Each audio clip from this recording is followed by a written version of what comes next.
Okay, this is the Monday, April 17th, 2023 meeting of the Architectural Review Committee for the City of Palm Springs. Please silence all cell phones and pagers. Planning Director, please call roll. Good morning, Mr. Chair. Member Thompson? Here. Member McCoy? Here. Member Dosey? Here. Member Robin? Here. Member Coline? Here. Member Wall? Here. Chair Gateway? Here. We have a quorum. Thank you. May we have the staff report, please, on the posting of the agenda? Yes, Mr. Chair, the agenda for this meeting is available for public access at the City Hall bulletin board in the West Side Council Chambers at 9 p.m. on Thursday, April 13th, 2023, and posted on the city's website according to the rules and regs. Thank you. Moving along, does the committee have any revisions to tonight's agenda? Seeing none, do we have a motion to approve the agenda? I'll move, Chair. Thank you, Robert. Second, Tom, all in favor? Aye. Any opposed? Thank you. Since this is a public meeting, audience members are permitted to comment on any issue that's within this committee's purview. Comments on an item that will be appearing on today's agenda are made at the time that that item is presented. If anybody would like to speak on an item not on today's agenda, you may speak now. Each speaker will have 3 minutes. Appears everyone here probably for a specific item. Yes, but Mr. Chair, since neither of these items are public hearings, we have 2 speakers who have signed up related to an item who would like to speak during public comment, or at your discretion, they can speak at the item. That's your call. Typically, we would do it during public comment. They're on items that are not on the agenda. They are on the agenda, but they're not hearing items. So typically, we would speak on them now during public comment. No, let's wait, because normally item 6 of my agenda allows public comments within the item. I mean, okay, thank you. So we're also looking at the minutes of which minutes? Oh, I have the old agenda of the October 17th meeting and the March 6th, 2023. Do any of the committee members have any changes or additions to the minutes of either of those meetings? Chair, I can't vote on October 17th as I was absent, and I think that member McCoy was as well. Correct. Okay, thank you. And Chair, I cannot vote on the March 6th minutes. Okay, thank you. Other than that, are there any revisions to the minutes? Do we have a motion to accept? So moved, Mr. Chairman. Thank you, John. Second. John, all in favor? Aye. Any opposed? Okay, thank you. We'll move on to the agenda. Item number 2, which is unfinished business. 1, Las Palmas LLC for a major architectural application for the review of specific designs for 4 single-family homes on lots 10 through 13 located at Las Palmas Estates Drive. Could we have a staff report, please? Thank you, Chair. Excuse me, Mr. Chair. I'm going to recuse myself from this item, having a business relationship with the developer. Okay, thank you, Tom. Tom Dosey is recused. Please. Thank you, Chair. So the ARC first reviewed this project on July 5th in 2022. And at that time, you approved the house designs on the south side of Las Palmas Drive, except for 4 lots at the very end of the cul-de-sac. At that meeting in July, you approved an AMM to increase the height for plans 1A, 1B, 2A, and 2B, and also granted a front yard setback reduction for those lots themselves. As a condition of approval, the ARC asked to review the cluster of houses that consist of lots 10 through 13. And that is why the applicant is back to show you those 4 specific lots. So to orient the commission committee, you'll see that on the north side, there are 6 houses that are currently under construction. And the south side of the street is where you approved lots 15 through 20, I think. And we are focusing on, if you can see my cursor, these 4 lots in the end of the cul-de-sac. So when we first looked at the project, the applicants provided a streetscape of where the lots, what specific plans on each of the lots. And at the time, the 4 lots at the back were not specific cited. So that's what they're here to do today. At the previous meeting, there was a streetscape. I just want to show this, that on all the houses, the plan 1, 2 through 5, this is a streetscape of what the south side could look like. Now we're back to look at lots 10, which is this lot, which is adjacent to the spillway of the dam. Lot 11, which is the very back, the smallest of the lots, lot 12, and then lot 13. The applicant has provided a detailed set of plans showing property lines, and you'll see that each of these is marked lot 10, 11, 12, and 13.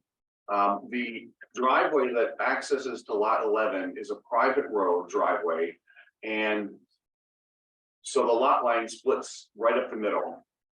The fire department wanted the first 150 feet of this street to be wide enough for a fire truck to access, and then as the driveway gets farther back, it narrows.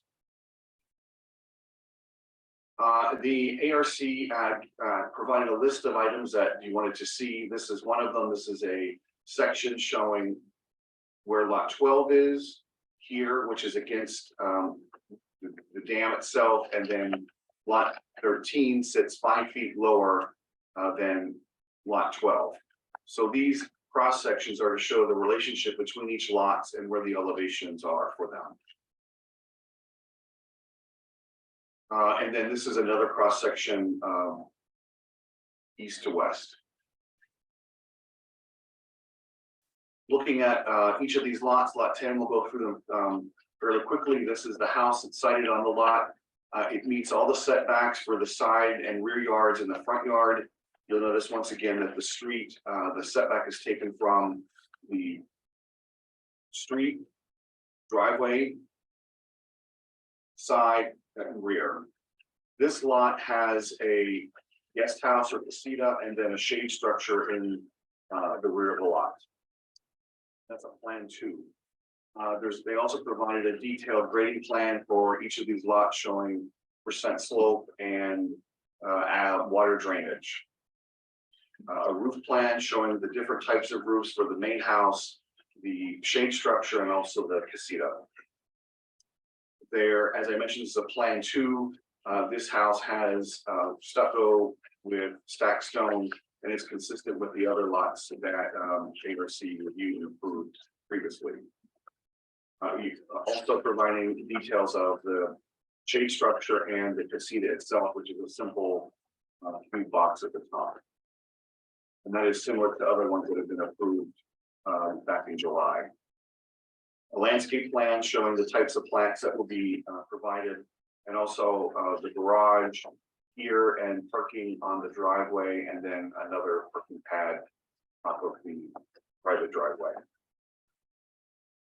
Material board, this is consistent with the rest of the development. Moving on to lot 11. This lot is the smallest lot in the back. It is just a single house with the lot plan 1. Once again, this is the driveway that comes in that narrows once you get to the back of the lot near the pool area.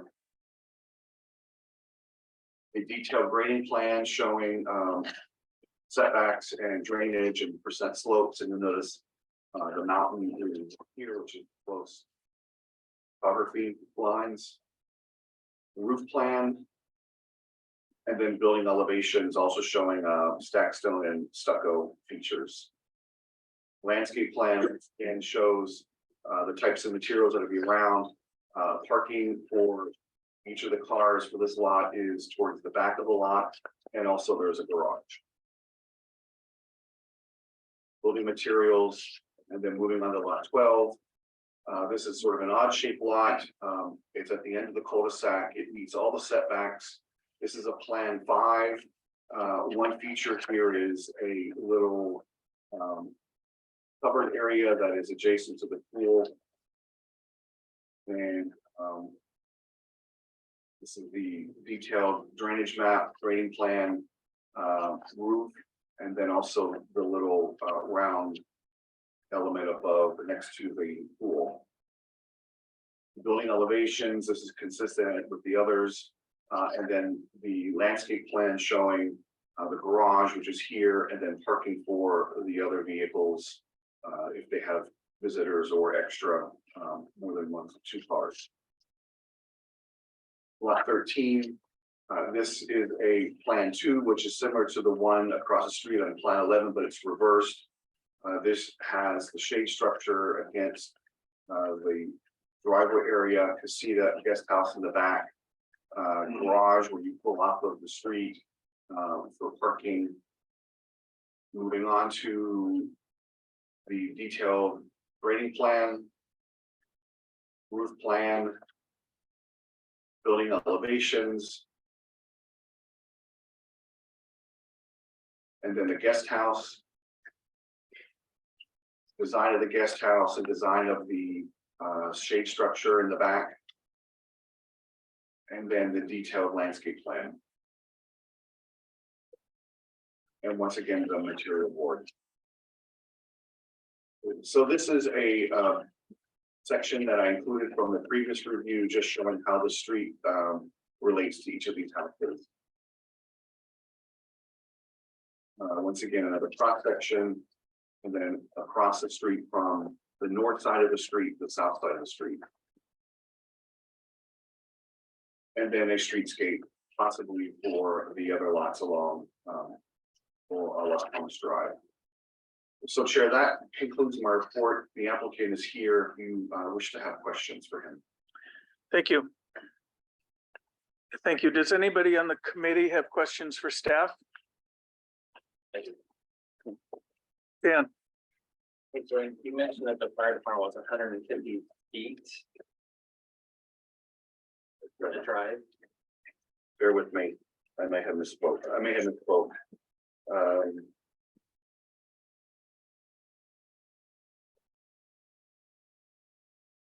They require 120 feet per fire department request from the cul-de-sac back. So on plan 12, where they've got the cars parked in front, is that an obstacle for them?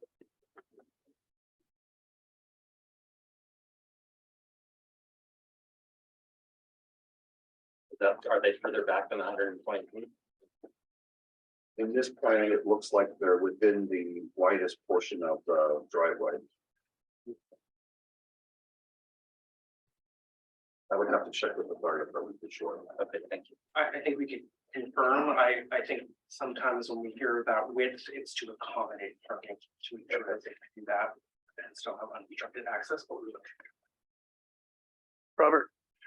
Yeah, so going back to that with the fire department, do they not require a hammerhead or some sort of turnaround at the end of that 120 feet? They don't. The trucks can back up. Okay, and then the other question about lot 12 is the driveway.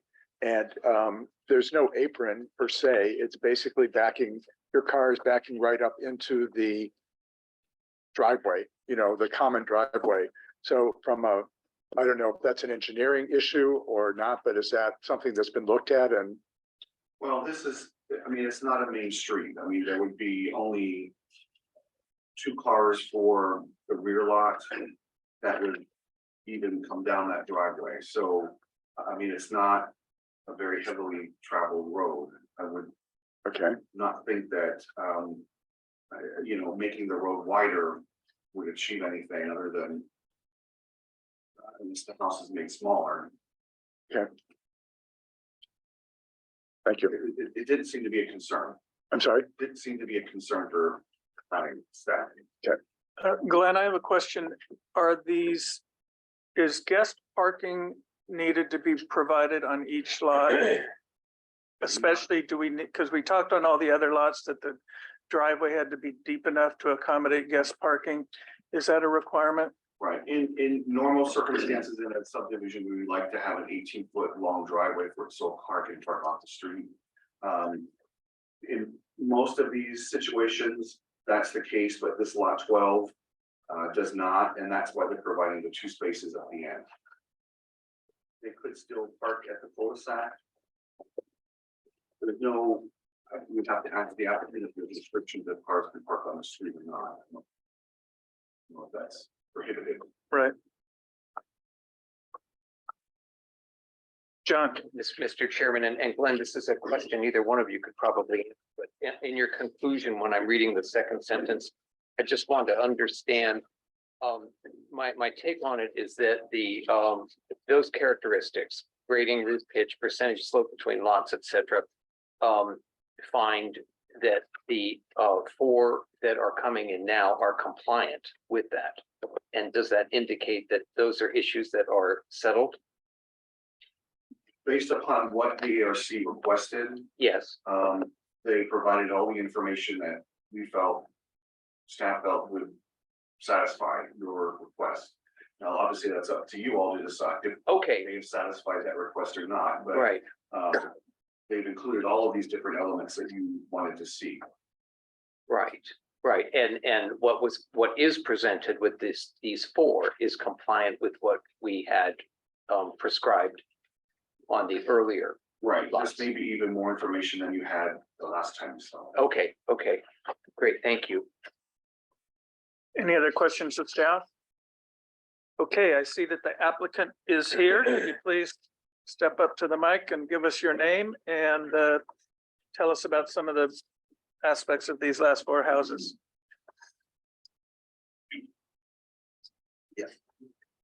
Hi, thanks for everybody coming today. My name is Brian Foster, as you know, and I want to introduce the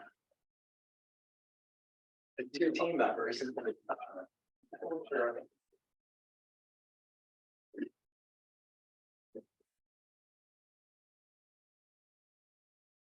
We have to pass the microphone. So this is Hector and Ruben. Good afternoon, gentlemen. And they've been added to the team. They prepared these plans that you're looking at.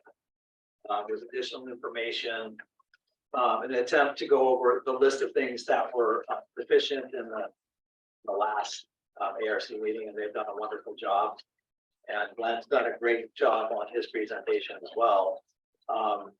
So I feel that Glenn's really covered most of the issues. I know you had some questions about the fire department. We've gone to the fire department and talked to them about this shared driveway, so to speak. And it was determined that the fire trucks would back out into the cul-de-sac, where there's plenty of space for them. We decided to add the parking slots, particularly just because it's wide enough and it seemed reasonable to add additional parking instead of having cars parked on the street. Although the HOA does allow cars to be parked on the street. But we felt it would just be nicer because it's a cul-de-sac area to have, offer that flexibility. But there's no mandatory requirement either way. As far as the grading, we've taken all that stuff into consideration with Alan Sanborn prepared the grading plan, so the drainage as you see there. We also went ahead and provided the section so you could see the relationship between the lots, the stepping and the walls, the way that it's been designed. But for the most part, information is there, and these were more site-specific requests that you had based on the last meeting. So I think it was helpful. And Tom, you actually pointed out something that was really important. The property line on the civil drawings were actually, when you had mentioned that it appeared incorrect, it turned out to be incorrect. So that was really helpful, and thank you for pointing that out. It did cause a effect on adjusting the houses and so forth, but and that's shown in this packet now. So we Thank you. appreciate that. If you have any specific questions about the drawings, Hector and Ruben are happy to answer them as well as myself. So I'll let you guys take the lead. Thanks, Brian. Committee, any committee members have questions for the applicant? Robert? Yeah, let's, on lot 12, all the other ones look pretty good to me. Lot 12, I sort of noticed some inconsistencies and maybe you can clarify. If you look at the overall site plan, which is sheet A002, and, well, okay. Is it,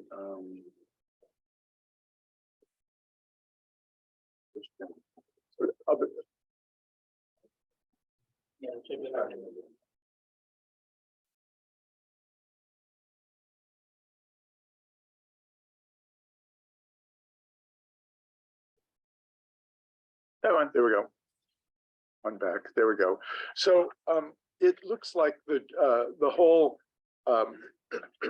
you've got the driveway entrance, which is hatched in a way that it looks like it's concrete. And it looks like you've got the whole front yard hatched that way as well. So my question is, on other plans, it looks like there's some landscaping in the, what I'll call the front yard. So can you tell me what's actually happening there? Yes, there is landscaping, the hatch that's shown. Yeah, So I think they're probably better visible on the lot specific one. yeah, maybe go to the lot. So, And also the landscape plan, it should be, yeah, but, yeah, so what I'm asking about primarily is this area right there. Yeah, that's the landscape. Yeah. That's all landscape? Okay. And then on a sheet 4, which is Sanborn drawing, there's some sort of rectangle drawn in that area. And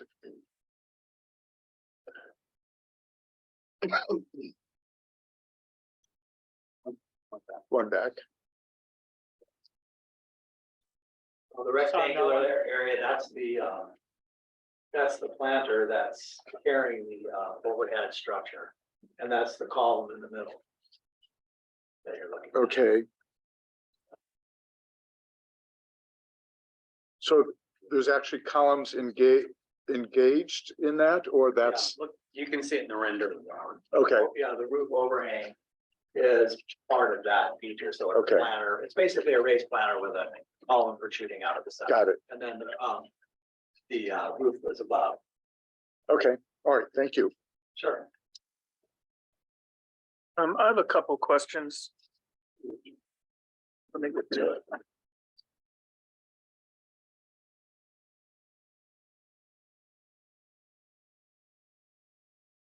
On sheet 101, which is plan 11, on the front of the building, there's an item identified as an architectural feature. Could you describe what that is? It looks like maybe there's some stone that's sitting in front of the building, but a dead space between the stone and the building. What is that? You can see it best on the plan on A101. The stack stone, it's a stack stone veneer. And then there's the other, the vertical scores, is that what you're looking at? No, on the actual plan on sheet A101 Or not? for lot 11. so they keep going on. Yeah, keep going. Different, going on, it's like 3 shows. So keep going forward.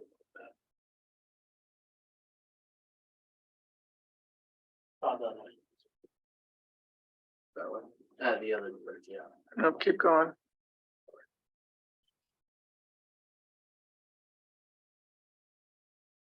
which one? There is you it? go. There, stop.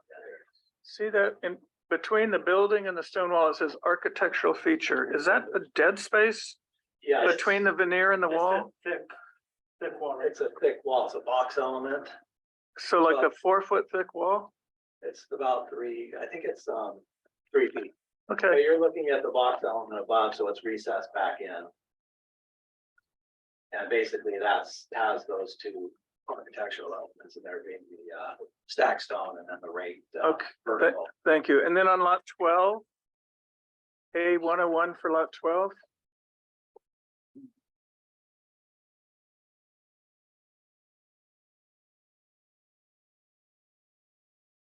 There. I see the garage.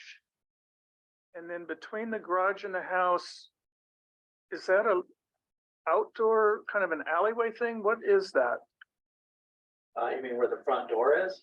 Or are you talking? Where's the front door? Oh, okay, well, that's the front gate, and then that's an open breezeway to And- get to the front. And then door. if you draw the hand down, what is that space? That's the front door. No, That's it. between the two doors, what is that? That's just open space, so there's no roof above it. It's open to above. How wide is it? I think it's 5 or 6 feet. Okay. So that's here. Yes, that's real. And the last question, and maybe it's just a comment, it might just be something that needs some. On Sanborn's drawings on sheet 4, where we're looking at the driveway between the two lots. Following the grade numbers along the driveway is pretty flat at a 541.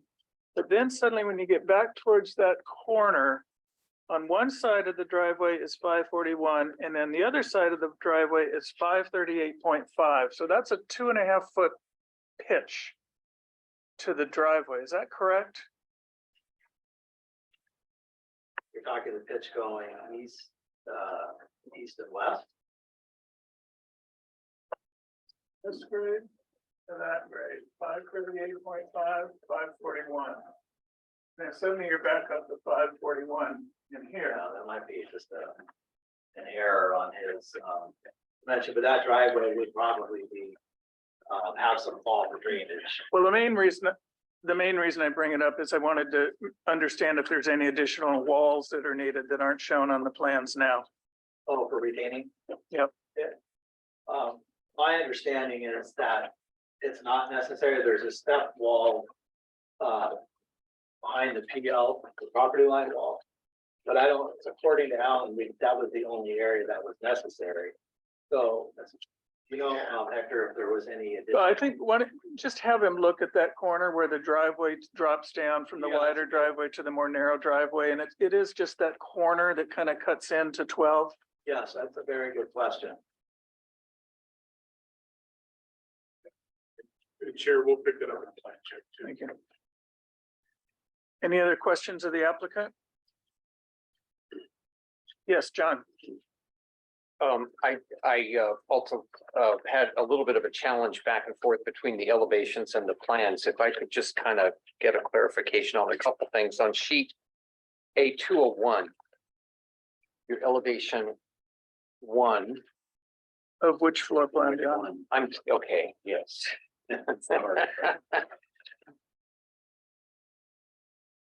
12, Not 12. yes. Okay. So elevation 1, there's something kicking at an angle there. What, top elevation? On the first one? Here, and the mic, please. Take the mic. That's the architectural feature that's going up, that's from the bottom to the roof. Yeah, have that. Okay, and in plan, I am seeing that where? And it might be on the roof then.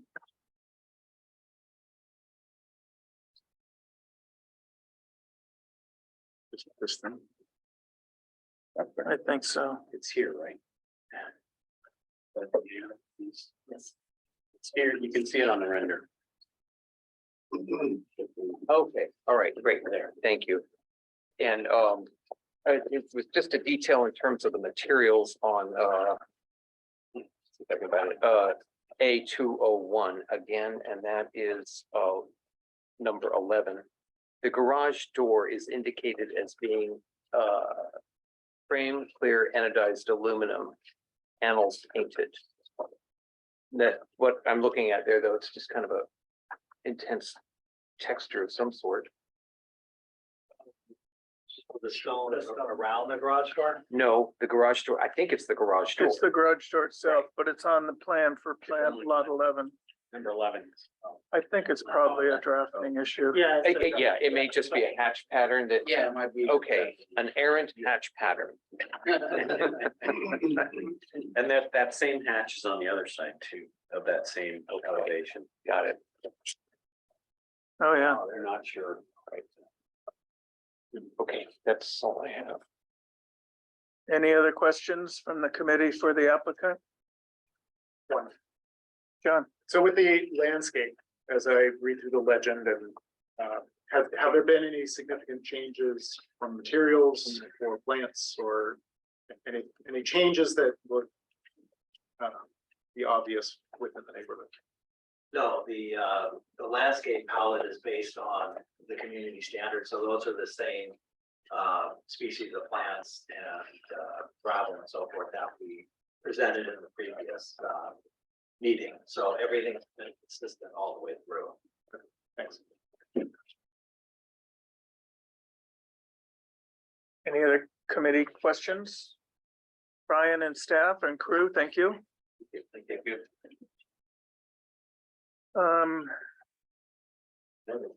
Committee comments. Public comments? Oh, I'm sorry, thank you. Yes, now is the point where we can have public comments on this particular item. Is there anybody who wants to make a comment on this item? Thank you. Remind me the next time. Okay, now we can have committee discussion. Comments?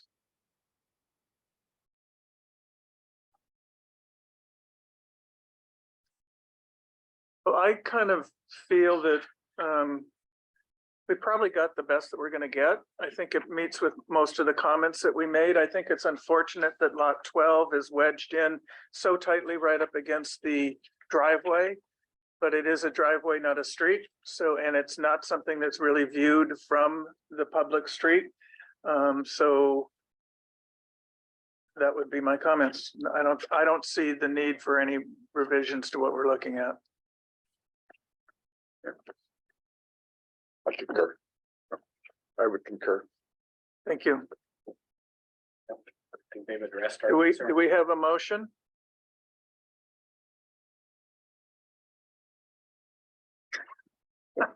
You were just close enough. Motion to accept as submitted. Thank you. Do we have a second? Second by Dan. All in favor? Aye. Any opposed? No, thank you.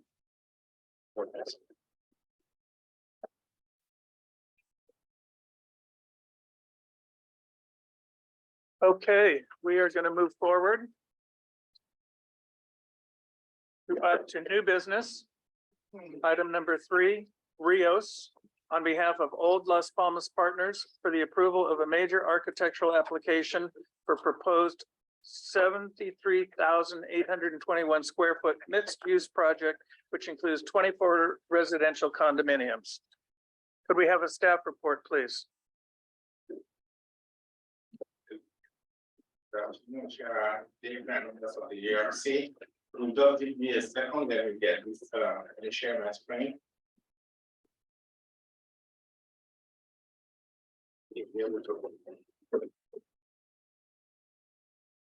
Right, so the item before you tonight is a mixed use development that has been proposed by Rios.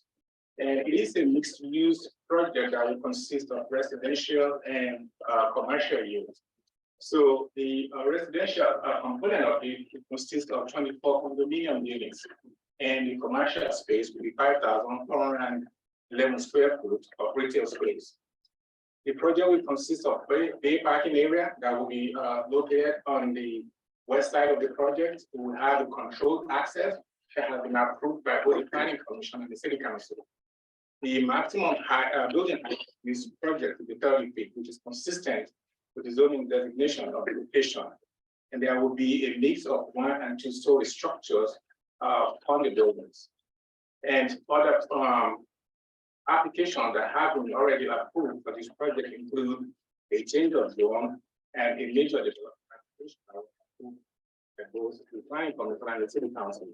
There was also a variance application, not on the development standard per se, but only on the setback requirement on the north side of the sites.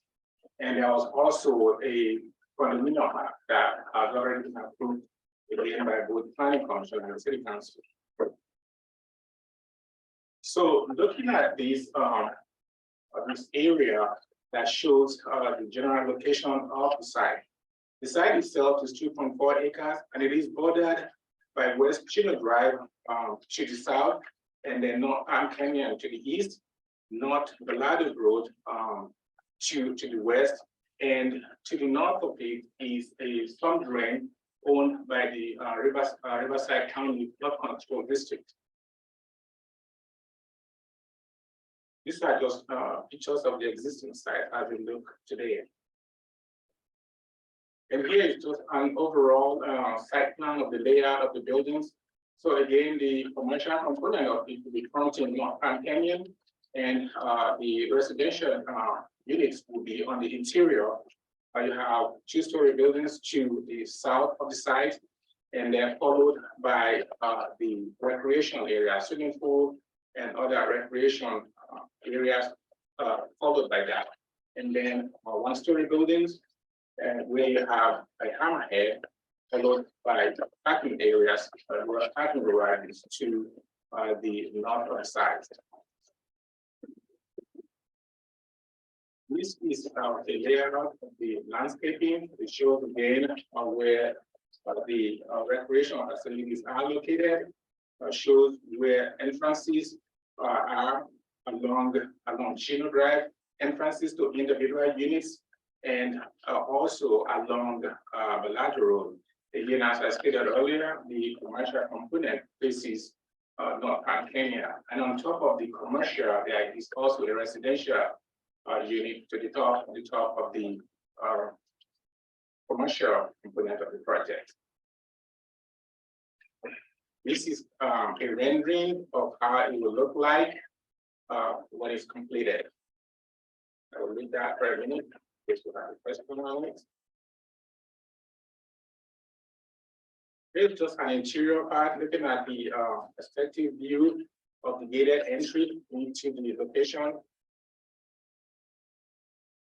Again, this is looking at this is a perspective view on the guarding gates that leads to the individual units along Chino Drive. And this is a view of the parking area in the interior. This is the recreational facility. There is a pool, gazebo, and sitting areas with landscaping to the west of the site. This is on the interior right here. And then this is a perspective of the view on South Palm Canyon.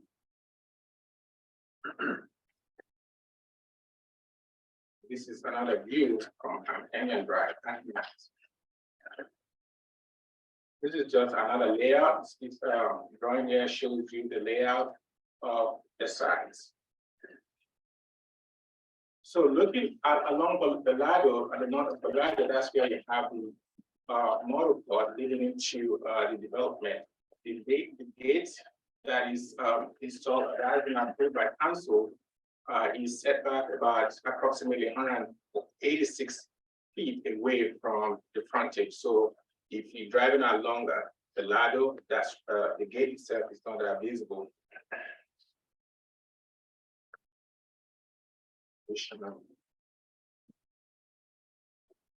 So these are some of the elevations. So the one at the very top is the east elevation along Palm Canyon Drive, and then followed by the south elevation, and then also the south elevation along the Chino Drive.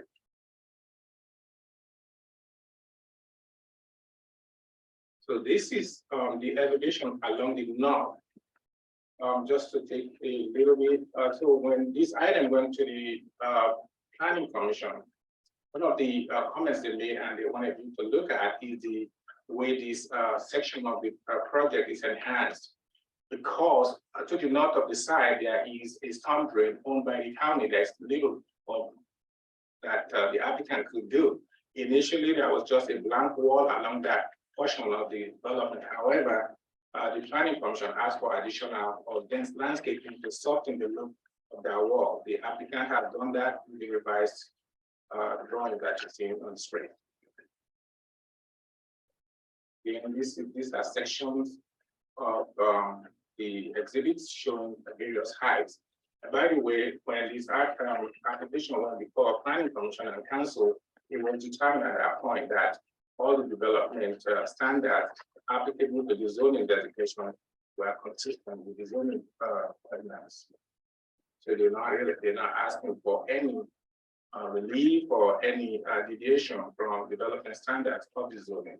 Excuse me, except for the setback on the corner next to the residential. On the setback that along the northern area of the site. Right. These are additional elevations of the courtyard area. So again, this is showing this. This exhibit here is showing the landscaping both on the perimeter and on the interior of the project sites.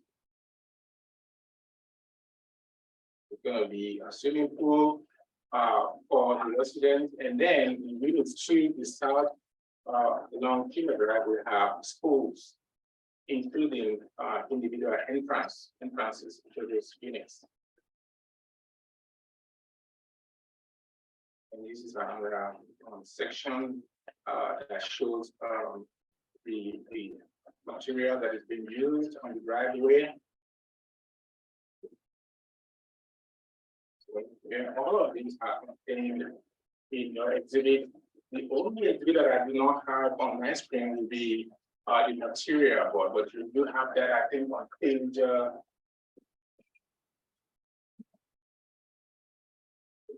so, sorry. It's not numbered. Yeah, it's not numbered. So, but the material here, I'm guessing that you're going to be asking a question relative to the material that is used on the screening. So the details of those are provided on this page here. Going back to the comments made by the planning commission relative to the landscaping on the northern side. If you look at the exhibit to the top, that was the original exhibit that was submitted by the applicant, but the revised plans that you have here is the drawings to the bottom, so you can see the difference on the way the wall had been enhanced with additional landscaping, resulting the growth of the development coming from the north. This is just the legend of the landscaping, the type of tree, the type of plants. So how did we get here today? So initially on January of this year, this project went to the planning commission. They looked at it and then decided to form a subcommittee to address some of the issues that they identified. One of those issues was relative to the size of the commercial component of the project. Initially, the applicant had proposed a 20-foot deep commercial component, and also without a breakage. And also, they had emergency exit along North Palm Canyon. The planning function did not quite like that. But with the work of the subcommittee that I met with the applicant twice, that is how we arrived at the plan that you see here today. We took the project back to the planning commission on February 8, 2023, and it was approved unanimously. Again, the only main comment that the planning commission made relative to what you are looking at today is the landscaping, particularly on the northern section, northern boundary of the project site.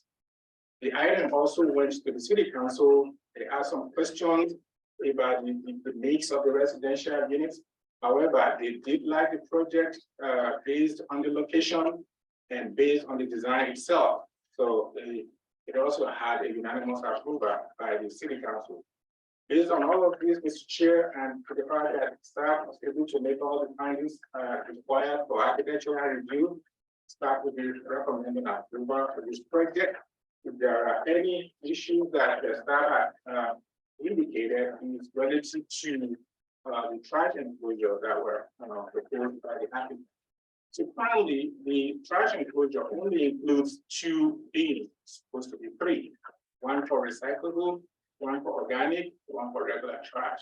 But from what we can see, I think it can only contain 2, but the applicant will expand on that if that is not consistent with what the staff's position is on that. That will conclude my staff report. If you have any question, staff is available to respond. The applicants are also here. They would like to make a presentation to you.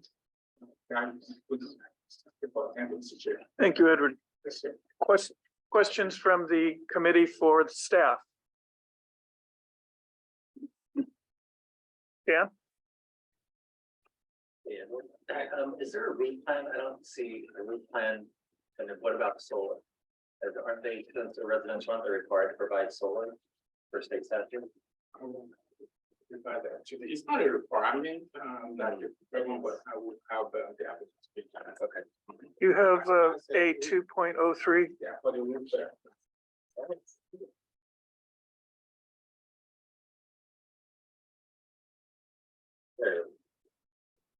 Got it? Missed it. Dorsey. Edward, I have a question. In some of the renderings, they're showing landscape improvements for the median island on Chino. It's in the renderings, but is that part of the project? If it Are is they a- required to do that on Chino Drive? if it's a median, that would not be part of our review. I will let Mr. Harris from the engineering project, I think it's on the median. Yeah, it showed up in the renderings, but we didn't see it here in the plan. Is there parking required at all for the retail space? Yes, so this project overall, both the residential and commercial component are required to provide 35 parking spaces, but they are actually providing 52, so they are well advertised. And on the parking, part of the rationale for the gate that was supported by the planning commission and the city council was really to, unlike other projects where we've been a little more resistant to having a gate, is because this is a mixed use project, we wanted to prevent the sort of mixing of residential and commercial traffic. So they responded to that by, placing the gate 86 feet back, I think it is, from that street to kind of give it some screening. If you can go back to the other plan, actually, Edward, you were just on, the commercial parking is actually located on that Belardo side of the project. And the thinking for that is, you don't really want to take up more parking or more space on the site to provide the parking. We think, just like people do today, from that parking lot to across the street, people will walk from there to Palm Canyon to shop in those stores to the extent that Right. yeah, that's right. Yeah, along that frontage. And there's also some additional parking before the gate and that sort of northwest portion of the site as well. I don't have the laser, but it's right behind the computer, actually. So that's where they are providing the commercial parking as well as the on-street parking that's on the right.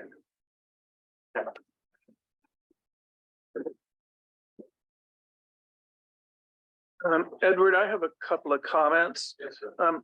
I don't really think that this application is complete. There's no building section shown. There's no mechanical equipment shown. There's no pool equipment shown. I think one of the critical elements is what that metal screen is, and I think we need a sample of the metal screen. What they're showing is a little piece of metal with little round holes cut in it. And I think we also need a sample of the breeze block. All those are critical design elements of this project. So what I will do is have the applicant make presentations, they can provide us more details on that, but if at the end of your deliberation, that will be additional, to bring it back to you, I will be glad to do that. Thank you. Any other questions for the staff? Tom? Just one more, on the north side there, that's like a utility easement, correct? Yes, it is. So like I mentioned, it does belong to the Riverside County Flood Control District. There is a 96-inch storm drain, 2 of them on that side. Okay. It goes all the way through the Las Yeah. Palmas neighborhood, yeah. Seeing that. And is it accessible to pedestrians or not? Is it locked off on both ends, or can you actually use it as a walk? Well, from Copley's, you can walk onto it because they park on it. So, you know, it just depends. Yeah, we won't get into the comments. Right. Good afternoon, everybody. So glad to see everybody in person again for such a long time.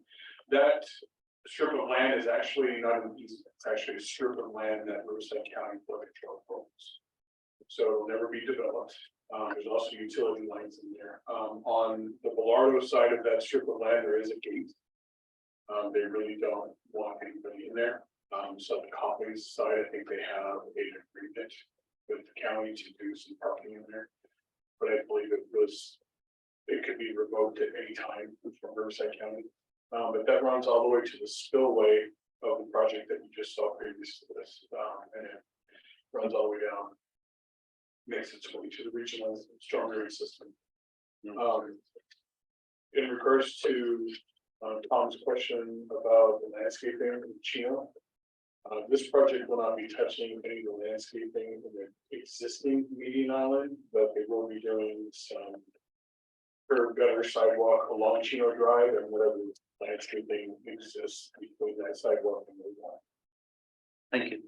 And I just wanted to touch on that easement, that's come up in other questions. Technically, on the west portion of the site, sorry, not easement, but that portion that's owned by the county is zoned R2 and would require a 20-foot setback from that. The reason that we entertained the minor modification to go down to 5 feet really was because that property is in control of the county, and because of its dimensions, it won't be developed. And so we felt the 5-foot setback was appropriate. It also goes to the planning commission's interest in scrutinizing or looking at that landscaping along that portion because it won't be developed. You know, they felt that it was more important to pay a little more attention to it, which the applicant has done in the package today. Thank you. Any more questions of staff? I see the applicant is here. Could you please come up, give us your name, and you have 10 minutes, but in reality, we want to hear everything you need to say. So thank you. Thank you. So I'm Mark Rios, and I'm really excited to be here today. And Laura has been working on this project for a long time. It's on. We've been working on this project for a while, and I'm really anxious to hear all of your comments, and thoughts, and ideas. I'm going to go through the presentation pretty quickly so we can just sort of have a discussion. So I know that you're all quick to read, but everything down, I didn't spell that too much. So I think Do you have your own? they were So stop sharing your screen there. people are on Zoom that we're gonna. Is it Brian? Dan. Danny, you can share your screen now if you have a presentation or someone in the Rios team.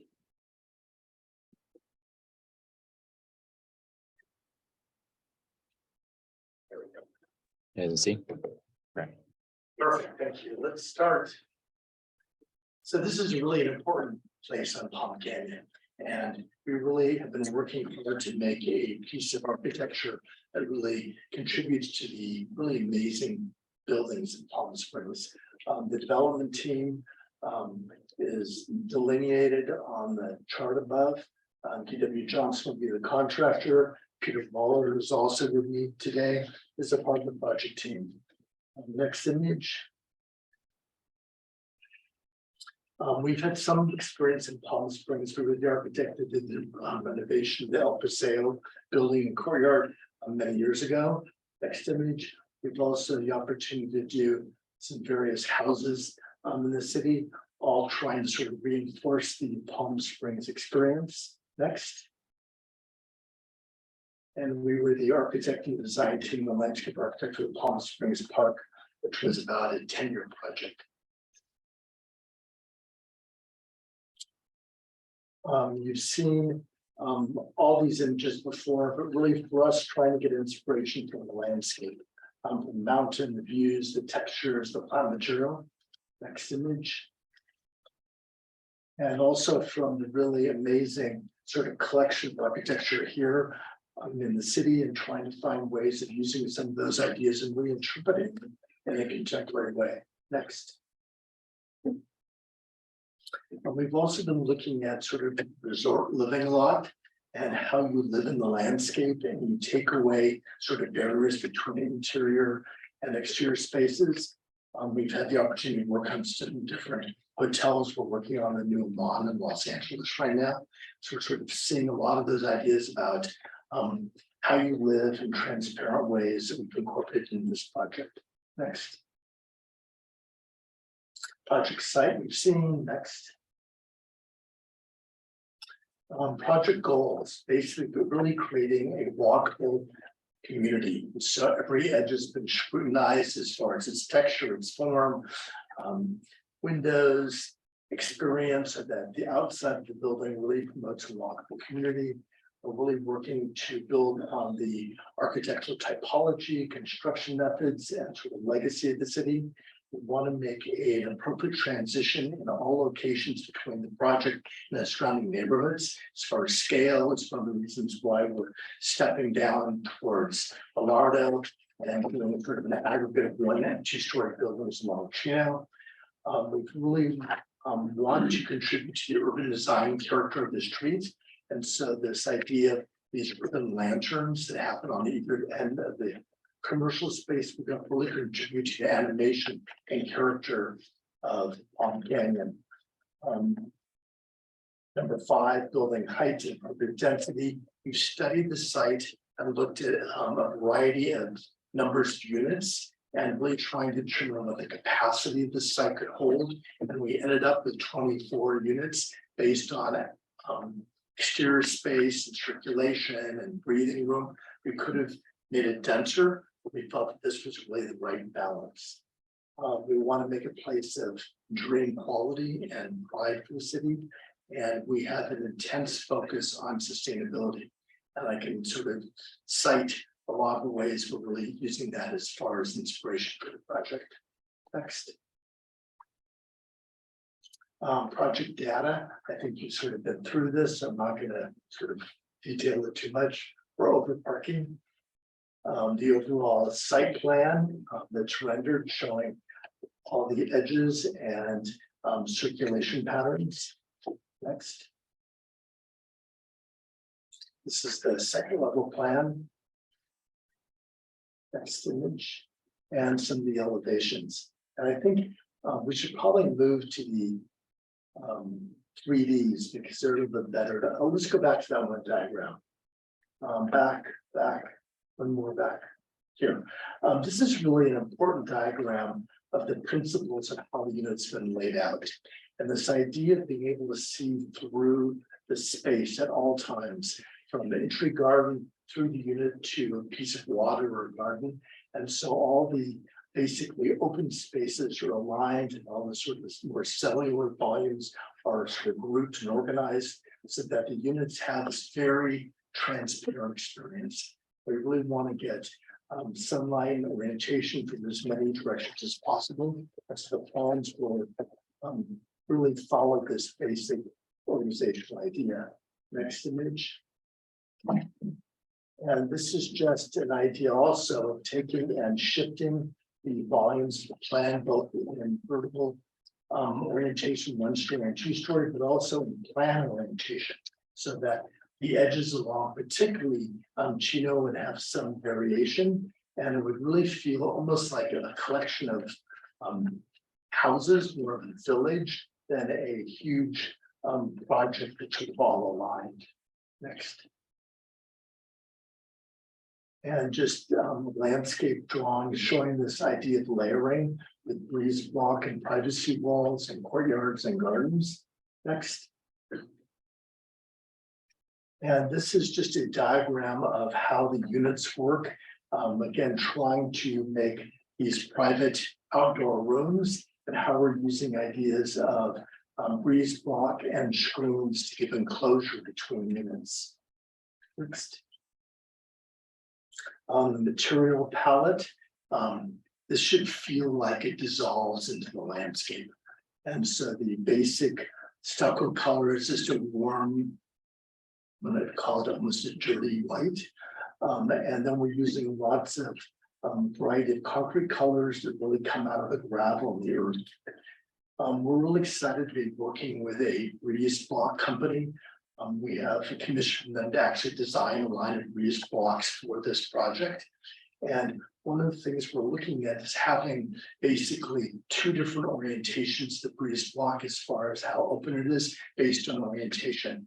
So that we can start and also use that in a solar way as far as exposure and shade. There's a metal screen that is on the upper units and that hangs over Palm Canyon. So we don't have some of the weight load problems of it.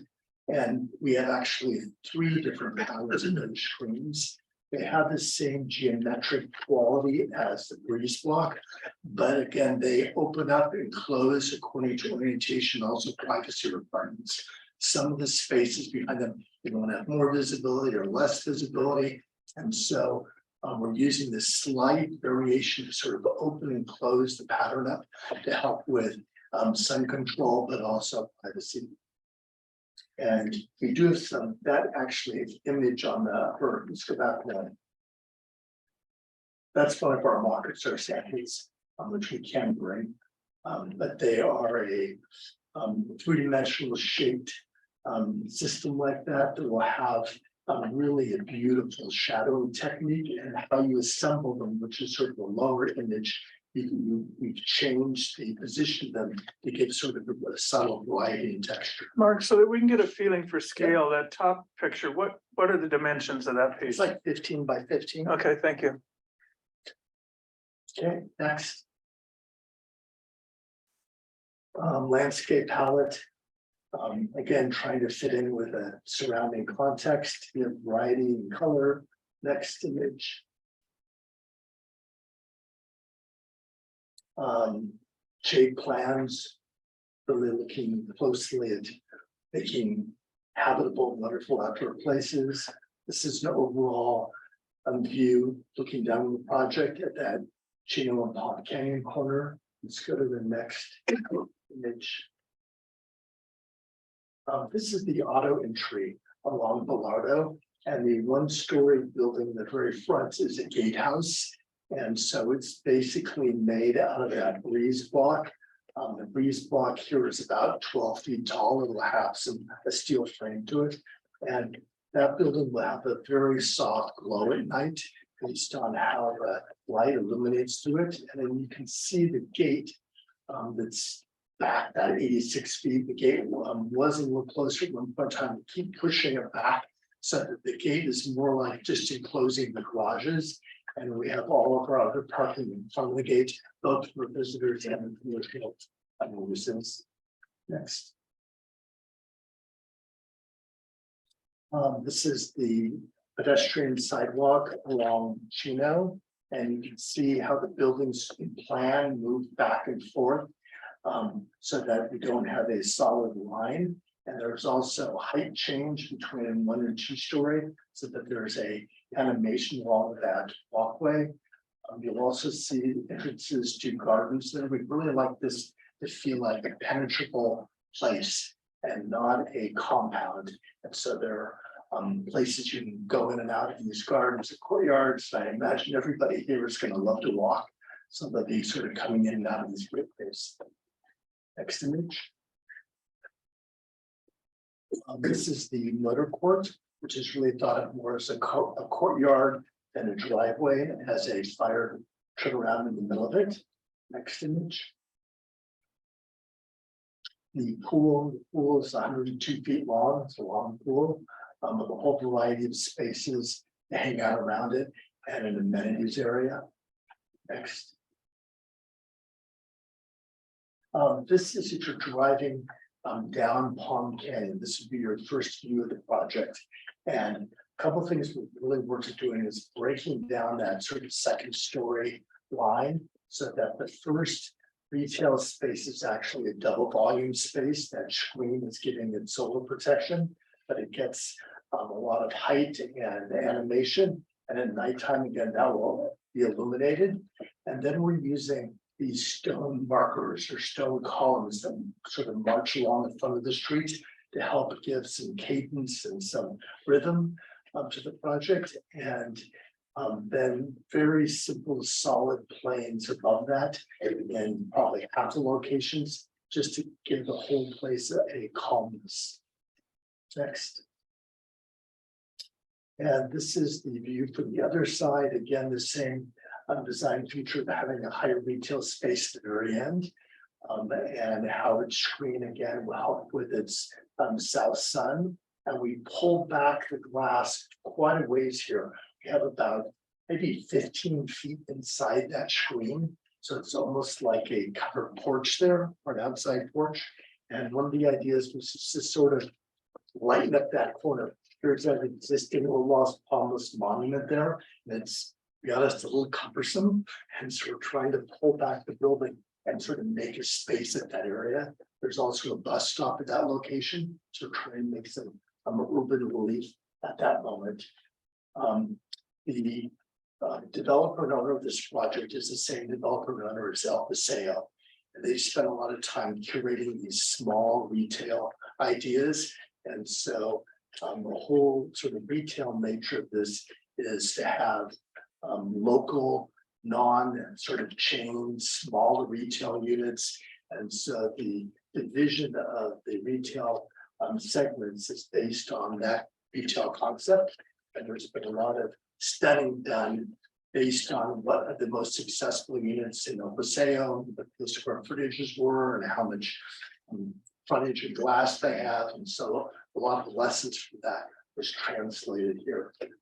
We appreciated all the help the planning committee gave us, pushed some things around, we got rid of the driveway. So I think we made the front edge a lot better based on their input. Next, that's it. Thank you. So please ask lots of questions. Thank you. At this point is when public comment is available. Is there anybody in the audience or in the waiting room who would like to make a comment on this project? The only folks in the waiting room are associated with the team, so. Okay, Hi, Peter Muller. And Sure. Thank you all for your time tonight. I know some of you. Got a house in Old Las Palmas for 23 years. I and I'm visited sorry, I didn't hear your name. Could you tell us again? Peter Muller, Thank you, Peter. and I've had a house and lived here part-time for 23 years, and I'm not gonna tell you how old I was when I came here the first time. But I got off the plane and I knew this was part of my life in the first 3 minutes. And I visited with La Sierra University for 17 years, every year about this lot. Because I was so concerned that the right group owned this lot. And our first properties here were buildings where workshop is and room and board and Compass Real Estate, and started the neighborhood organization in Old Las Palmas. So it was very important to me that we got have 3 stories. This be thoughtfully done. So appreciate everyone's time. Happy to take any questions. Thank you. Okay, committee, does the committee have any questions for the applicant? Yeah. We start on that end? Okay, Mark.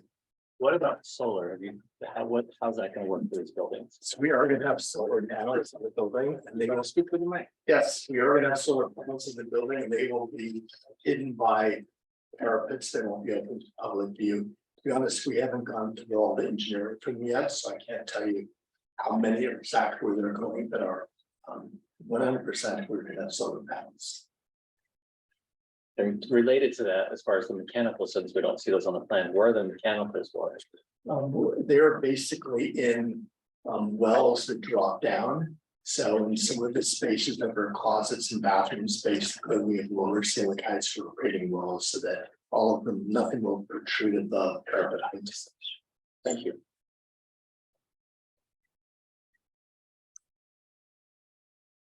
Other questions? My main question revolves around the screens, and you touched on it slightly. What you're showing on the material board, I think, is very unfortunate, because it's obviously not what you were talking about there. As I look at a lot of the drawings, it's hard for me to tell which is a screen and which is a breeze block. And they aren't, because it's such small scale, they aren't labeled that clearly. So I think if that could be made a little more obvious to me, and I really like the concept of the screens having different scales for different orientations. You mentioned that the two corners along Palm Canyon are what you're calling a lantern. So the screen will be lit, backlit somehow. Those two, each of the corners is taller than the rest of the building. I wonder if you would consider making each of the corners shorter, because the corners are adjacent to one-story development to the north and one-story development to the south. And it might make a better transition and not make it such a jolt to the rest. I might just respond on that quickly, just so, that was the result of several meetings with the planning committee, planning commission and their subcommittee. And I think just, you know, to relay some of their thinking to you all, they were really looking for those corners to become gateways to the development and looking at this as a major sort of gateway site to the downtown, the transition. They were shorter. Uptown, They were- right, so in defense of the application. That's There what is that happens. sort of tower, the chicken shack, whatever it is, across it. And so I think they wanted something that would kind of balance there. So how will they be lit? You refer to them as lanterns, so. They're really just like from the stores themselves. And so they're just backlit from the store illumination. So if the store is closed, will those I not think be? they should have, no, they're gonna have some lighting in them. But the idea is really that the store makes them come alive. Right. Should I answer some of your questions or you wanna? I could There ask was a thing that is. some of the things that I have questions about, like the trellises inside the courtyard. I don't think they're really important for us to discuss because there's something that's just you as developers can choose how you want to do that. I think that's a little, they kind of seem a little arbitrary in their shapes, and palm trees come through some and not through others. And but my biggest question or comment or ask would be along the north elevation. It's a very, very flat wall. So if I'm looking at your plan or at your elevations on your key line number M, I think it is. If the whole building could pull into the driveway 18 inches or 2 feet, so that both the lower level and upper level now breaks from that long plane, and on the driveway side, it would do the same. And it works out perfectly because it's the proportion of 2 garages below and 2 service spaces above. So suddenly you'd get a little movement, not a lot, but I think enough to make that facade much more interesting. And I think Facing, looking, so you're in the north. And you're looking south to the building? yeah, so along the north side facing the well, calling it easement, the thing. If Who will see that? anybody walking along Palm Canyon, anybody walking through the Las Palmas neighborhood, So Dave is not here right now, but in Las Palmas, all of these, we call them the easements, are all gated off. Riverside is actually asked to have this gated off. And in the neighborhood, they're all gated off in different segments. And the old Las Palmas Neighborhood Organization has at their expense just been conscientious about cleaning them up. And the people who live on the north have access through the backyards there, and a gardener will go and will clean them up. But I know Riverside Flood Control wants that gated off, so I don't know who will see that. I think if you're standing on the sidewalk in front of Copley's and you look at that building, instead of seeing one massive wall all I see along from there, the you're point gonna of see. view being pedestrian on the sidewalk. Mhm. And it would also, on the driveway side, break off that continuous 2-story high wall along there by bringing the front of 2 garages and then further down 2 additional garages further forward, because you take that center section of the building and just slide the whole thing in 2 different places. I was trying to respond to what the planning commission asked us to do something to improve that side. I think the other challenge you're gonna have along that side where you're showing the Washingtonia floriferas and in your motor court. They're gonna have to be such that the head of the palm tree is above the building because it's so narrow, the head will be brushing the building. Once the trees are all that tall, when you're driving down that street, is all you're seeing is brown poles. You don't see any greenery. So maybe a different plant material would be more appropriate there that's more visible from the ground level. And also then you aren't buying really expensive palm trees. Any other questions or comments for the applicant? I have one more. On the garages, they're all single car garages. I think you should consider making some of them maybe have single door openings, but some of them double car garages. From being a car guy and a car enthusiast, I have to rent offsite storage for cars at places, and when they're only a single car wide, sometimes you can't get in there and tinker with your car because you can't get the doors open wide enough. So some of the people have a 3-bedroom place, so nicer units may want more of a double car garage inside, just my thought. Thank you. And one final technical question on the retail spaces. There's no restrooms or anything shown, and I'm sure those will come as you work out the layout. But I'm more concerned about, is the fire department going to require a back door so for a fire exit? And if so, that's going to then affect that facade and the privacy in the residential courtyard. Have you researched that yet to see if those doors will be needed? To this point, they've said that's not necessarily, depends on the size of the retail unit, how they'll get retail units laid out. And so some retail units may require a exit door and some may not based on their size.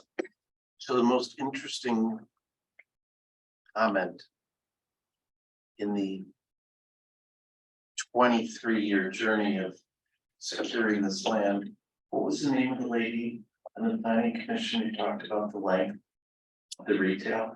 Commissioner Elaine, Lori Elaine.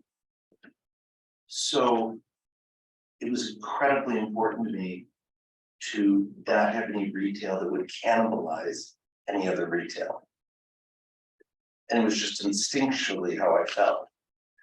And this commissioner said to her other commissioners, and I think about this about 12 times a day, Rodeo Drive is 0.4 miles. Magnificent Mile in Chicago is 0.75 miles. Madison Avenue in New York from 58th to 72nd is X miles, and Palm Springs wants to have 2 miles of retail, 2.6 miles of retail from Ramon to Vistachino on both sides of the street without interruption. So what I know from being a tiny retail landlord here for 16 years is small stores work. They really can only work in buildings where there's a private, non-institutional owner, because they're not bankable. And they flourish and people come. And we should all be excited about the Webster at 850 North Palm Canyon. So I think these will be small stores. Okay. And one exit will probably be sufficient. But I have every confidence that Team Rios will understand what zoning needs to happen if we need a larger spot. Yep. Any other questions of the applicant? Thank you both. Oh, I'm sorry, did I miss? So you use terms as, over in Bellardo, the gatehouse will have a soft glow and a lantern effect across the front. I love these terms, it's great. But as I look at the lighting plan, I don't really see that coming forward. Particularly on Bellardo, this XP1 is the pole light. And you've got a light for every car. Will there be an office there? Will there be a doorman? Okay, but on Bellardo, the parking area along the street, you've got a light on the corner, you've got a light on in each island. So it's just a lot of light in a neighborhood that doesn't have a lot of streetlights. And as you enter into the parking area, you've got a sconce on the wall, a pole light, directly across the driveway, a pole light, and another sconce on the wall. It's just a lot of light placed in the space, especially as you come down to residential scale. I can't read the numbers here, but just looking at the quantity of fixtures, it looks like it's I much more don't want to go over commercial that. level. The committee on 21 in Temple Isaiah has put in 2 fluorescent lights that are so bright at night. I have letters on my desk to sign to them, asking them, and I'm happy to pay for it, to reduce the light there. So I'm with you 100%. Yeah. And you know, interior by the pool, you've got a lot of bollards. You know, like. Yeah, that's all. Appreciate that. Very sensitive. I have one question. Yes, Tom. This is for Mark.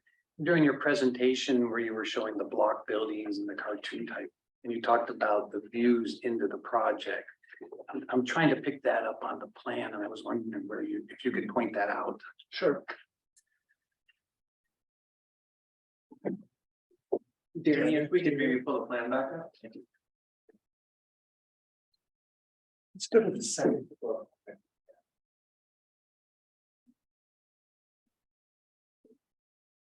Basically, this is. Perfect. So.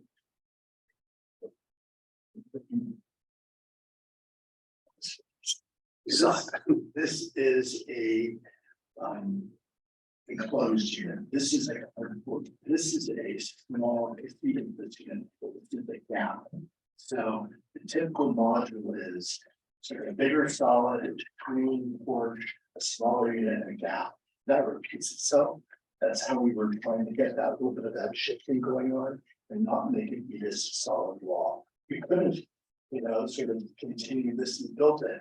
We thought it was really important for both Chino and the pool to have these kind of penetrations through it, so it wasn't just a solid wall. Thank you. Is it appropriate? Should I respond to some of your questions or not, or? Sure. So I apologize, but it's unclear on the elevations for this block and screen. Basically, everything from, let's say, 8 to 10 feet down is freeze block, and everything above that is on the screen. Ideally, I would love it all to be freeze block, but it's just not feasible. And so we're really looking at being really practical where the gravity is and where the screens are, they can be light attached. We are looking at different patterns, and I apologize if that image on the general you can see those circle areas of it. And I think the idea of this to show that it wasn't consistent as far as the penetration. You could rather than having sort of more of the squares like the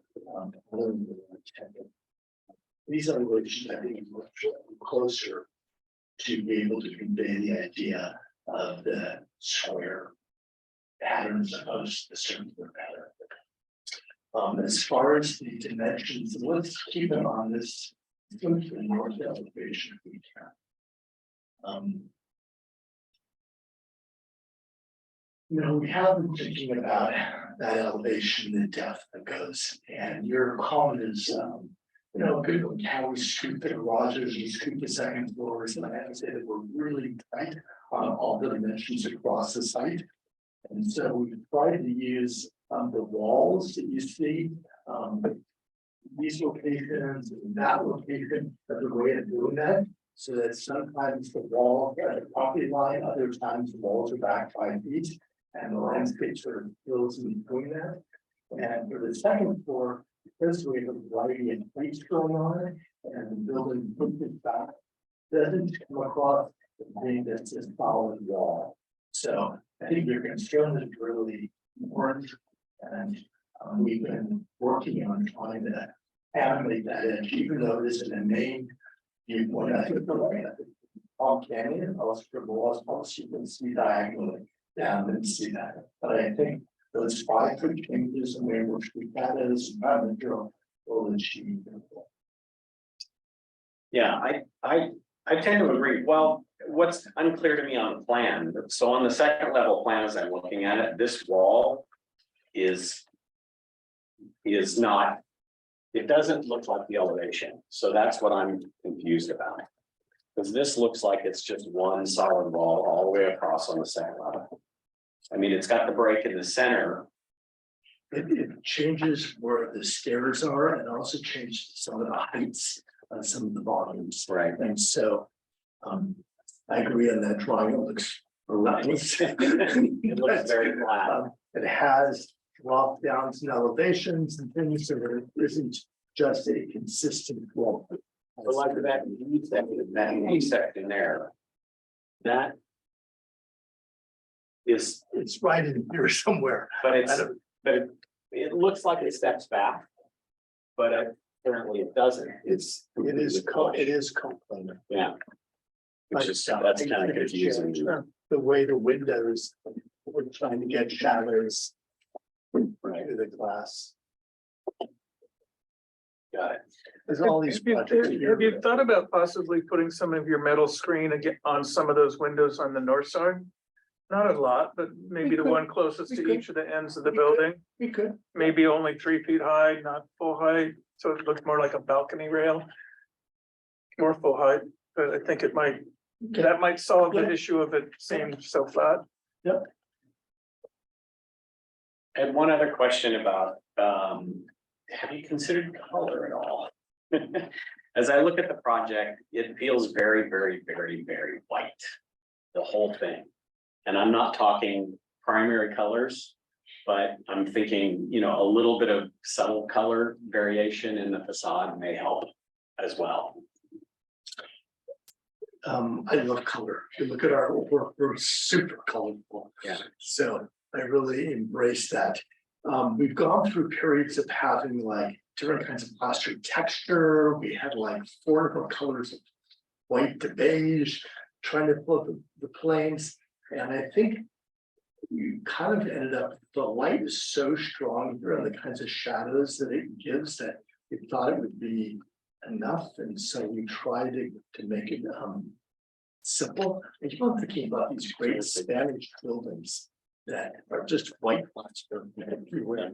And they really have a lot of light to the surface. And so I think in my mind, I was trying to think about this like one of those old Spanish buildings that just the play would give it animation. It's been an editing process. Yeah. But I'm not afraid of color at all. I just think that the sun's gonna give it enough. So Mark is really all about color and. I think beige, I think beige, ivory, brown and green are color. And just as a little aside. My first real estate project was a building in Milwaukee. And a guy named Peter Ellis, who at that point was the chief residential designer for Skip Rawlings and Merrill worldwide. My job was driving him up and down Lincoln Memorial Drive in Milwaukee. On sunny day, gray days, rainy days, dark days at night, bright summer days. We made 73 trips back and forth when he would come to Milwaukee. And then he had 42 different samples of off-white made by a company called Spancrete until he had just the right white. And he said, you know, in Milwaukee, glazed white terracotta is fantastic. 88 miles south in Chicago, it would be a disaster. So Mark and his team are making these, they will have these samples and we will then look at those in situ and make sure that it's right. And that it has that. There should be a little, like some doors and gates. I'm thinking the Subtle. retail, yeah, the retail. Because I think architecturally, you're doing some really beautiful things here. I just think, you know, some subtle things could help. To have some dimension. The other thing, I love the whole lantern idea in that corner, and I would hate to miss an opportunity to really light that well. So I think you should study that a little bit and come up with something that's would be stunning on the street. I think it's easily done. Needs a little work. Yeah. Can I make just a comment, Chair Jakely? As you're looking at this particular elevation, following up on Steve's comment, that screen is illuminated from the outside right now. It's not gonna be illuminated that way. The light's gonna be coming from the perforations.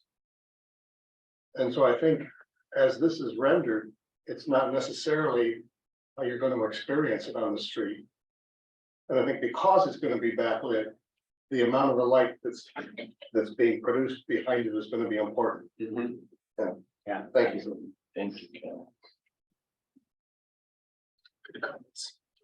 Mark, one final observation I have, and I'm looking at the south elevation along Chino.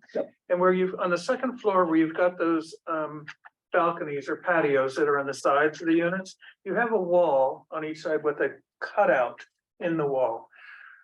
Have you thought about making them more like a balcony rail so that those are more open and it's letting the heights of the building along there have even a little more articulation? At one point in time, we actually had it like that, but most of those spaces had trellises and beams in them, and so we saw these kind of trellis things up there, and it felt busy. And so we wanted to sort of hide the supports and the beams in the plaster. And I'm hoping the holes again take on a different glow at night and have more depth. All of the questions. Just don't paint the patios pink, so. I have an additional question. With the retail, is there a provision for signage or how you envision how the signage would work on the building? Great question. We've done these really cool collages in the office of like on that elevation and I really want to write signage guidelines that the back wall of all the stores basically is the sign. And so we've been sort of developing that. I have to convince my client here. I think there will be some subtle signing, probably on the stone piers. There'll be some small signage here when something as you're traveling up and down or down the streets. But the idea is to really make these retail units just come alive. Glass boxes. You guys look at the signage sometime if you're ever at Pork Shop or around that, and you just look at the signage that they did, whether it's a no alcoholic beverages past this point. Restroom here, the signage matches the original 1926 terracotta sunscreen. The back pattern on it matches the gates, matches the concrete. Their signage department is incredibly thoughtful and subtle. Not something that signage people usually are asked to be, and I think that subtle signage is more effective. And it can become part of your architecture here. Absolutely. Absolutely. The stone fence are sort of, I don't even heard this like for years. I would say they were at about 6 months ago, actually when the planning commission got involved. And I think those are the pieces. Now I'd like to like recess a piece of the stone in and have a little integrated light inside the stone and put a sign on that. And I think you want those to feel like super cool blade signs as you're going down it. And I'd like to have nothing on the glass as far as signage goes. Or on the screens. Or on, definitely not on the screen. So Nothing on your the material screens. plan doesn't call out the stone. Do you have a concept? Has it got some texture to it, or is it fairly, it's kind of mimic that Las Palmas Pilester? What do you plan? This is the closest example we have. It should have texture to it and it should not be completely geometric, but it's not a field pattern, it's definitely a stacked pattern. I'd like it to have kind of thick grout, sort of into thick grout these days. So we can add example of that to our material palette for that sort of thing. The building has this kind of crispness to it, but I think having now those piers have this more organic earth kind of coming up would be really nice. Question for staff, would we need a signage package to approve as well? So that'll be coming later. It is signage is signage would be a separate application, so we did not evaluate that as part of this project at all. And also being that it's a mixed use development with multiple multi-tenant spaces there will be a sign program that will come back to ARC when that time comes. Edward, along with that, will there be like site furnishings or benches or part of some outdoor sitting spaces along Palm Canyon?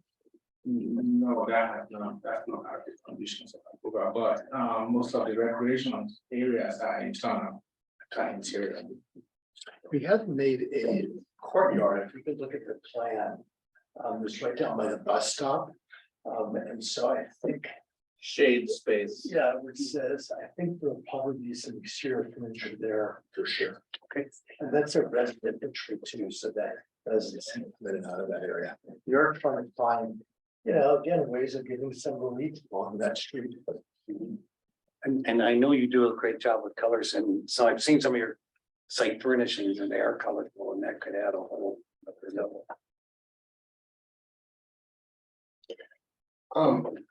Peter. I just can't help but wonder how many of these spaces are gonna wanna be a restaurant. And I'm wondering in the way that they're always wanting this al fresco experience. Is there a possibility that in some of these tenant spaces, you may see that lower glass wall become a pocket door of some kind that may make if it is a restaurant tenant to have some way of creating that outdoor space. It just seems like every single time we're looking at a building, we've got another restaurant wanting to move in, and they're really impacting how that building's architecture is. And the second thing I was going to mention with respect to the question on signage, when you describe the idea of having an inset panel, look at the way that the Wexler terminal has the little white inset where Don had the original Palm Springs Regional Airport in it. That might be the perfect model for what you're thinking about. Right. Thank you. I'll look at it Friday morning. In terms of the restaurant, I appreciate the question, Ken. I'm not open to having a restaurant there. What? I am not open to having a restaurant there because I think it is not. Yeah, sorry. I am not open to having a restaurant there because I think it is not compatible with the residential community, trash removal. My primary business. It's a janitorial business, so I know a lot about restaurants and trash and cleaning up stadiums and public assembly buildings. So restaurants require architecture to be designed for them. This is really designed for gentle retail. But I appreciate the thought. That's good to hear. Thank you. Well, I'll make a comment. When we first started, I mentioned that I thought the application wasn't complete and listed a list of things. As we've worked our way through this evening, I'm very comfortable in approving this as it is with the team, knowing the comments that we've made. I think the responses they've made show that they're going to be really good citizens in this town. And the design of the building is so special that I think that I'm confident that they are going to surpass what we're seeing. Any other comments? Is it time for like individual comments Yeah. regarding the Mhm. plan? Sure. Yes. This is where we can save the developer some money. Just reviewing the landscape plan, I think there's the opportunity there. If you look at some of the spacing of the plants at 24 inches on center, you may want to consider further spacing on those plants. Some of them get 5 feet in diameter and they're called out at 24 inches on center. I appreciate the size of the box trees and so forth. One concern would be the use of the queen palms. We've experienced in the valley here where in most instances, we're taking queen palms out. They have a short longevity, and so there's probably a substitute you could come up with for those. And then along that north side where they did add the landscaping in, it's like a double or formal row of creosote bush, which is a native plant that wants to get 15, 20. I think it's one of the largest species there is in the native desert. So maybe just reconsider that for something that, is water wise, but maybe a little bit more residential or, it still could be in a natural character, but manageable in size. Thank you. Speaking of size, the date palm that you show on the north side, I've had experience with Edison. If you're palm frond is closer than 5 feet to the wires, they'll cut it off and they don't ask you. So if that's gonna be close to the wires, that might need to be reconsidered. Thank you. Other comments from any committee members? Mr. Chairman, just John Walsh. and I'm just sort of struck by this type of project. I think site plan is everything. And we're discussing a lot of details, a lot of sort of refinements to it, but the basic bones of it come from the site plan and the density. And it sounds as though you backed away from some of the higher densities that would have been allowed. And it is to the project's credit, certainly. I think you probably all will have an urban, Tony feel to it, in spite of the fact that it won't feel crowded, just based on the care with which the units undulate and avoid each other, it seems, in terms of views, etc. Okay, another thing I wanted to mention is great that there is such a work chest you have of different elements that can handle the shading. We have a lot of problems sometimes encouraging applicants to address issues of solar shading. There are two pieces to it. The one is obviously the solar shading, which is basic survival and functionality of the building. But I think that this has a certain light and shadow sensibility to it that will add to its overall appearance and credit. One thing that I wanted to look at, and that is the drive aisle is those spaces tend to be dicey, garage doors, big banks of them facing each other. And I see that you have integrated landscaping there. And it just, the rhythm of the landscaping in between the doors, it just looks kind of dicey to be able to line up all cars and get them in there. What was your thinking on that? We will look at all those things again. Yeah. I think we're trying to vary the tree species in that area. Really for the Yes. comment, which is a really good one about it, being able to see there's trucks everywhere. We do want to have a skyline because this space can feel kind of ceremonial. You come in, the height is nice, but then on a lower scale, it gives some shade and shadow on the buildings and things. And we also trying to make that there's a walkway. This is a really misleading because it looks super narrow here. You go back at the plan. Look at the plan of it. We have a sort of a sidewalk and we have this planting zone, and we have our required driveway of all this width, and we add those dimensions up. In plan, it feels reasonable. I have to say, when I look at that rendering, it does feel a little squashed. One of the things that your question about pulling out of the garage spaces and if any of those planting pieces will be an impediment, it just is a good one. Yeah, so we'll look at that one. And I think the comment about double garages, we can look at that too. We would double garages, then they wanted the freedom to be able to sell or, to be a garage to kinds of ways. So I went to singles, but I think there should be at least a couple of those garages. I think you'd be surprised people will pay extra for it. Yeah. All of your comments have been really thoughtful. Thank you. And I can really take it with every one of them be considered really earnestly. Any other comments from the committee? Do we have a motion?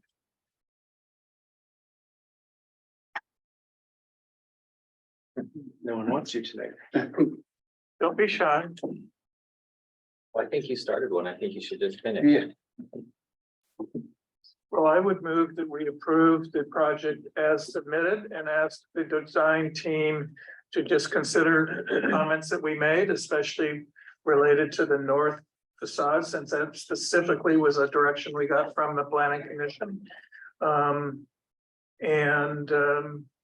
That's my motion. Do we have a second? I'll second it, Mr. Chairman. All in favor? Aye.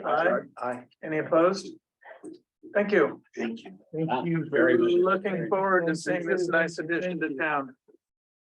And I appreciate your keeping the monument there. That's been kind of a signature for a long time. Thank you for all your comments. Yeah, thank you.